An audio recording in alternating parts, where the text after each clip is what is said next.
गुस्से को कंट्रोल करने का इस्लामी तरीका क्या है और हमारे प्यारे नबी हज़रत मोहम्मद मुस्तफ़ा सल्लल्लाहु अलैहि वसल्लम ने इसके बारे में हमें क्या तालीमात दी है। जब आपको कभी गुस्सा आए तो सबसे पहले आपने औज़ु बिल्लाहि मिनश शैतानिर रजीम पढ़ना है, क्योंकि गुस्सा शैतान की तरफ से भड़काया जाता है। दूसरे नंबर पर खामोशी इख्तियार कर लें।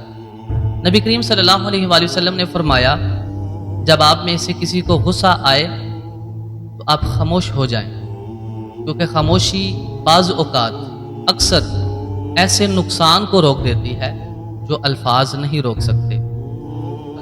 वज़ू कर लें। हदीस में आता है कि गुस्सा आग की तरह होता है और पानी आग को बुझा देता है, इसलिए वज़ू कर लेना गुस्से को कंट्रोल करने का बेहतरीन तरीका है। अपनी हालत को तब्दील कर लें। अगर आप खड़े हैं तो बैठ जाएं, अगर